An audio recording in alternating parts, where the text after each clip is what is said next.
Everyone, स्वागत है आप सभी का आपके अपने चैनल लेट्स स्टडी पर। आई होप कि आप सब भी अच्छे होंगे। सो एवरीवन, आज के इस वीडियो में हम डिस्कस करने वाले हैं 10 ह्यूमन बॉडी पार्ट्स और उनके फंक्शन। ठीक है, तो 10 मिनट्स की सीरीज में आप सभी का स्वागत है। चलिए डिस्कस करते हैं 10 ह्यूमन बॉडी पार्ट्स। सबसे पहले हार्ट को हम देखेंगे। हार्ट का फंक्शन क्या होता है? हार्ट पंप करता है ब्लड को, pumps blood through out the body. Means heart क्या करता है? पूरी बॉडी में ब्लड को सर्कुलेट करने का काम करता है। एक तरीके से हमारी बॉडी में जो खून यानी जो ब्लड का फ्लो सर्कुलेट हो रहा है वो किसकी वजह से होता है? हार्ट की वजह से होता है। ठीक है, तो हार्ट का काम क्या होता है? पूरी बॉडी में ब्लड को पहुंचाने का काम होता है हार्ट का। ब्रेन को देखते हैं। ब्रेन का काम क्या होता है? ब्रेन क्या करता है? Controls body function and thoughts. ठीक है, क्या है ये? थॉट्स लिखा है। Control body function. तो ब्रेन क्या करता है? ब्रेन है क्या? ब्रेन हमारी पूरी ब्रेन ही तो है जो है सब कुछ हमारी बॉडी का करता है, यानी करता है धरता कौन है? ब्रेन है। तो ये क्या करता है? हमारी पूरी बॉडी के फंक्शंस को कंट्रोल करता है। ठीक है, कैसे करता है? कोई भी ऑर्गन को ले लीजिए, जैसे गैसों का जो एक्सचेंज होना है लंग्स के थ्रू, पूरी बॉडी में जो ब्लड सर्कुलेट हो रहा है, ठीक है, तो वो काम या कोई भी ग्लैंड जो भी काम कर रही है वो सब काम किसकी वजह से कर रही है? ब्रेन की वजह से कर रही है। यानी एक एक चीज को कंट्रोल कौन करता है? ये ब्रेन करता है। तो पूरी बॉडी के जो फंक्शन कंट्रोल करने का काम कौन है? ये ब्रेन करता है। जैसे हृदय का धड़कना, ठीक है, हृदय का धड़कना, ब्लड सर्कुलेट होना और भी अदर जो भी कार्य हैं ये सब कौन कराता है? ब्रेन कराता है। दूसरा मोस्ट इम्पोर्टेंट, हमें भूख लग रही है या कोई ऑफिस में काम कर रहा है, बच्चों को स्कूल में जाना है, दिन भर के हमारे माइंड में जितनी भी थिंकिंग, जितने भी विचार आते हैं उन सब को सोचने में भी ये हेल्प करता है ब्रेन। अब आगे बात करते हैं स्टोमक की। स्टोमक क्या करता है? Breaks down food. स्टोमक क्या करता है? फूड को ब्रेक डाउन करता है। अब यहाँ पर देखिए जो टीथ है, टीथ भी क्या कर रहा है? Break down food. टीथ क्या कर रहा है? ये भी फूड को ब्रेक डाउन कर रहा है। अब देखिए हम कुछ भी खाते हैं, हम कोई फ्रूट खा रहे हैं या कोई फल खा रहे हैं, ठीक है, वो हम क्या कर रहे हैं? खा ही तो रहे हैं। एक तरीके से हमारा क्या हो रहा है? Break down food. ये जो टीथ है, ये जो स्टोमक है, दोनों ही क्या कर रहे हैं? फूड को ब्रेक डाउन कर रहे हैं। कैसे? अब देखिए हमने जैसे हम रोटी खा रहे हैं, रोटी को हमारे दांत क्या करते हैं? रोटी फूड, जो रोटी हमारा क्या है? फूड है। तो फूड को तोड़ने का, एक तरीके से ब्रेक डाउन करने का काम कहाँ से हो गया? हमारे दांतों से ही स्टार्ट हो गया है।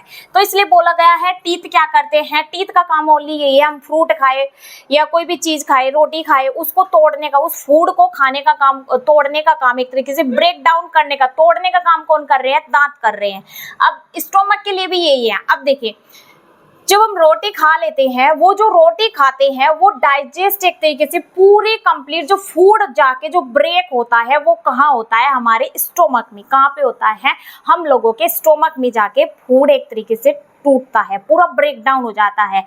पूरा डाइजेस्टिव सिस्टम, एक तरीके से पूरा फूड डाइजेस्ट नहीं होता है हमारे स्टोमक में, लेकिन ऑलमोस्ट जो फूड है वो ब्रेक डाउन हो जाता है। कहाँ पे? स्टोमक में ब्रेक डाउन हो जाता है। कैसे? अब देखिए स्टोमक में गया, दांतों से तोड़ा गया फूड, ठीक है, डाइजेस्ट होना चालू, एक तरीके से जो फूड है वो डाइजेस्ट होना शुरू हो जाता है हमारे माउथ के अंदर ही।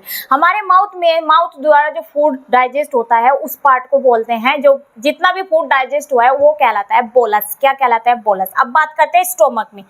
हमारे ट्रैकिया से होते हुए, ईसोफेगस से होते हुए फूड जाएगा स्टोमक में। कहाँ जाएगा? स्टोमक में। तो जैसे ही स्टोमक में फूड गया, कहाँ पे गया? स्टोमक में फूड गया। ये स्टोमक में जाके फूड, यहाँ पे सारी चीजें, यहाँ पर जो फूड है हमारा कार्बोहाइड्रेट में चेंज हो जाएगा।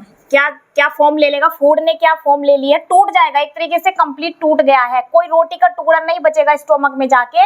यहाँ पे जो फूड टूट जाता है वो लिक्विड बना देता है, सेमी सॉलिड फूड बना देता है। कैसा फूड बना देता है? Semi solid liquid.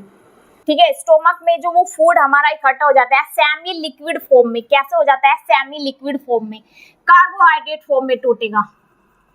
फूड ने जो फॉर्म ले ली है यहाँ पर जाके स्टोमक में, फूड ने कार्बोहाइड्रेट फॉर्म ले लेगा अपनी, उसके बाद ये कार्बोहाइड्रेट से अलावा यहाँ पर फैट भी ले लेगा, फूड फैट में भी चेंज हो जाएगा, यहाँ पर ये चेंज हो जाएगा, प्रोटीन में भी चेंज हो जाएगा, ठीक है। कार्बोहाइड्रेट, फैट, प्रोटीन, जब ये सब चीज टूट जाएंगे, जैसे कार्बोहाइड्रेट से ग्लूकोज का फॉर्मेशन हो जाएगा, फैट जो फैट फॉर्म हो जाएगी फूड की वो फिर चेंज हो जाती है फैटी एसिड में, प्रोटीन चेंज हो जाता है अमीनो एसिड में, अलग अलग फॉर्म में चेंज हो जाएंगे। तो एक तरीके से फूड पूरा ब्रेक डाउन होता है स्टोमक के अंदर। यहाँ पे एक लिक्विड बन जाता है सेमी लिक्विड। कैसा लिक्विड बन जाता है? एक सेमी लिक्विड होता है, पूरा पतला लिक्विड नहीं होता है, ठीक है। सेमी सोलिड कैसा होता है? पूरा सॉलिड भी नहीं होता है, पूरा लिक्विड भी नहीं होता है, तो सेमी लिक्विड फॉर्म बन जाती है यहाँ पर फूड की, ठीक है। जो स्टोमक के अंदर फूड बनता है इसको साइंटिफिकली काइम बोलते हैं। क्या बोलते हैं? काइम। काइम फॉर्म में स्टोमक में फूड ब्रेक हो जाता है। यहाँ पे कोई रोटी का टुकड़ा नहीं होता है, फूड चेंज हो जाता है कार्बोहाइड्रेट में, फैट में, प्रोटीन में, याद रखिए। तो फूड का काम होता है ब्रेक्स डाउन फूड।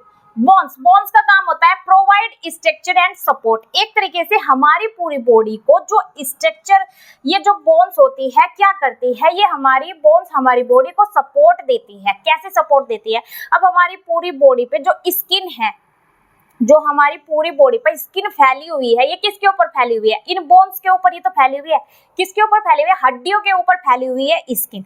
इस तरीके से ये बोन्स क्या करती है? हमें एक स्ट्रक्चर प्रोवाइड करती है हमारी बॉडी को और हमें सपोर्ट देती है हड्डियां। हम खड़े हो पा रहे हैं, हमारी बॉडी के ऊपर जो स्किन फैली हुई है वो किसके ऊपर फैली हुई है? इन हड्डियों के ऊपर। इस तरीके से सपोर्ट देती है। आगे बात करते हैं मसल्स की। Enable movement and generate heat. अब देखिए हम कोई भी काम कर पा रहे हैं, कोई सामान उठा पा रहे हैं, मैं यहाँ से पैरों के जरिए दूसरे प्लेस पर जा पा रही हूँ, तो किस वजह से जा पा रही हूँ? इन मसल्स के द्वारा, ठीक है। हमारे हाथ में मसल्स, हमारे पैरों में मसल्स, तो ये मसल्स क्या करती है? हमें मूवमेंट करने में हेल्प करती है। दूसरा, ये हीट को भी जनरेट करते हैं। हमारी बॉडी में जो हीट जनरेट होती है वो इन मसल्स की ही मेहरबानी है। ये मसल्स ना होती तो हीट भी जनरेट ना हो पाती। तो हीट को जनरेट करने में इन मसल्स का काम होता है। टीथ की बात करें तो हमने देख लिया है ब्रेकडाउन फूड। एक तरीके से फूड की जो स्टार्टिंग होती है टूटने की, टीथ के जरिए ही होती है। अब बात करें टंग की। टंग क्या करती है? टेस्टिंग करने में हेल्प करती है। किसी भी चीज का हम टेस्ट अगर बता पा रहे हैं, हम कुछ मीठा खा रहे हैं, तो जो मीठा टेस्ट हमें पता लग रहा है वो किसकी वजह से पता लग रहा है? वो पता लग रहा है टंग से। हम कुछ भी चीज कड़वी खा पा रहे हैं, जैसे दवाई कड़वी होती है, खा पा रहे हैं, उस कड़वी दवाई का टेस्ट कैसे पता लगा? इस टंग से पता लगा, ठीक है। तो अच्छा, मीठा, खट्टा, कड़वा, जो भी टेस्ट पता लग रहा है हमें इस टंग की वजह से पता लग रहा है। सैलोविंग करने में यानी निगलने में, हम किसी भी हम दवाई खा रहे हैं, हम रोटी खा रहे हैं, उसे निगलने में, स्वेलिंग का मतलब होता है निगलना। निगलने में हेल्प कौन करती है? ये जीभ ही हेल्प करती है किसी भी चीज को निगलने में। स्पीकिंग में हम बोल पा रहे हैं, मैं बोल पा रही हूँ, किस वजह से बोल पा रही हूँ? अपनी जीभ के जरिए। जीभ हेल्प करती है हमें बोलने में, टंग हेल्प करती है। स्किन की बात करें, यानी स्किन, त्वचा। जो त्वचा है यानी जो स्किन है, ये प्रोटेक्ट करती है एंड रेगुलेट करती है टेम्परेचर को। बिल्कुल सही बात है। ये जो स्किन है ये हमें प्रोटेक्ट करती है। कैसे प्रोटेक्ट करती है? अब प्रोटेक्ट की मैं बात करूं तो देखिए, हमारी अगर मेरे हाथ पर एक चींटी चढ़ गई है, मुझे एकदम पता लगा, किस वजह से पता लगा? हमारी स्किन पे चींटी चढ़ गई है, एकदम पता लगा, एकदम सिग्नल गया मेरे ब्रेन को, गया एकदम। इतनी तेजी से ये काम, इतने सेकंडों में ये काम होता है कि एकदम पता लग जाता है। चींटी का चढ़ना, कोई चीज मैं गर्म पकड़ रही हूँ, वे सब चीजें हमें किस वजह से पता लग रही है? इस स्किन के जरिए तो पता लग रही है। ठंडी चीज पकड़ी, गर्म चीज का मेरे ऊपर गिरना, ये सब हमें कौन बता रहे हैं? ये स्किन बता रहा है, ठीक है। स्किन पर गिरेगी तो इस वजह से हमें प्रोटेक्ट करती है, किसी भी चीज से हमें एकदम अलर्ट कर देती है। रेगुलेट करती है टेम्परेचर को। अब देखिए टेम्परेचर को कैसे रेगुलेट करती है। अब देखिए जैसे ठंडी का मौसम है, बाहर इतनी ठंडी होती है लेकिन हमारी बॉडी का टेम्परेचर फिर भी अंदर का सेम रहता है, ठीक है। कैसे होता है? हमारी बॉडी का टेम्परेचर सेम होता है, चाहे गर्मी हो चाहे ठंडी हो, हमारी बॉडी का टेम्परेचर ठीक रहता है। अगर टेम्परेचर बढ़ जाता है तो वो किस में चेंज होता है? फीवर में चेंज हो जाता है, ठीक है। तो हमारे बॉडी का टेम्परेचर कितने उस पे टेम्परेचर पे ठीक रहता है? 98.4, ठीक है। इतने फ़ारेनहाइट में अगर हमारा बॉडी का टेम्परेचर है तो वो नॉर्मल टेम्परेचर माना जाता है। तो नॉर्मल टेम्परेचर हमारा गर्मी में भी इतना रहेगा तो हमारा जो टेम्परेचर है वो इक्वल होता है सर्दी में भी। तो थोड़ा सा भी अगर टेम्परेचर बढ़ जाता है वो हमें क्या बताता है? कि हमें फीवर हो गया है। तो बाहर की ठंडी, जैसे हमारी बॉडी का जो टेम्परेचर है, अंदर की गर्मी को स्किन क्या करती है, अंदर की गर्मी को बाहर नहीं जाने देती है, बाहर की ठंड को अंदर नहीं आने देती है। तो इस तरीके से ये क्या करती है, रेगुलेट करती है टेम्परेचर को। कौन? स्किन। ठीक है, एक इंसुलेटर की तरह काम करती है। क्या करती है? ये एक इंसुलेटर की तरह काम करती है स्किन। ठीक है, बाहर के टेम्परेचर, अंदर के टेम्परेचर को बाहर नहीं जाने देती है। जैसे ठंडी का मौसम है, बाहर की ठंड को बॉडी के अंदर नहीं जाने देती है और बॉडी के अंदर के टेम्परेचर को बाहर नहीं आने देती है। तो एक एज इंसुलेटर काम करती है स्किन। अब बात करें सलाइवरी ग्लैंड की। सलाइवरी ग्लैंड प्रोड्यूस करती है सलाइवा फॉर डाइजेशन। ठीक है, जब हम खाना खाते हैं, ठीक है, कोई भी चीज खा रहे हैं तो हमारी माउथ में क्या आता है, सलाइवा एक तरीके से जनरेट हो जाता है। वो सलाइवा को जनरेट एक तरीके से फूड डाइजेशन के टाइम पर सबसे ज्यादा सलाइवा कब जनरेट होता है, जब हम खाना खाते हैं, खाना हमारा डाइजेस्ट हो रहा होता है, तब ये सलाइवरी ग्लैंड प्रोड्यूस करती है क्या, सलाइवा। अब आगे बात करें पिट्यूटरी ग्लैंड की। पिट्यूटरी ग्लैंड, इसको मास्टर ग्लैंड भी बोलते हैं। क्या बोलते हैं? यानी क्या बोलेंगे इसे, मास्टर ग्रंथि। किसे? पिट्यूटरी ग्लैंड को। ये पिट्यूटरी ग्लैंड कंट्रोल करती है अदर ग्लैंड फंक्शन। ठीक है, ये पिट्यूटरी भी एक ग्लैंड है, ये एक मास्टर ग्लैंड है, ये जो दूसरी ग्लैंड के फंक्शन को कंट्रोल करती है। क्या करती है? ये कंट्रोल करती है, यानी नियंत्रित करती है, इसलिए इसे मास्टर ग्लैंड बोला गया है। ये कहाँ पे प्रेजेंट होती है? ये हमारे ब्रेन में होती है। कहाँ होती है? हमारे ब्रेन में होती है पिट्यूटरी ग्लैंड। ये पिट्यूटरी ग्लैंड दूसरी ग्लैंड के फंक्शन को कंट्रोल करती है, यानी उन्हें रेगुलेट करती है, उन्हें नियंत्रित करती है। तुम्हें क्या काम करना है, तुम्हें ये काम करना है, तुम्हें वो काम करना है, तो सारी ग्लैंड को ये कंट्रोल करती है।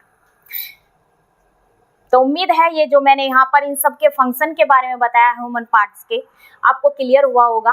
सेशन आपको अगर अच्छा लगा हो तो इसे लाइक शेयर करना ना भूले। जो चैनल पर नए हैं, चैनल को सब्सक्राइब करना ना भूले। Thank you so much. Take care.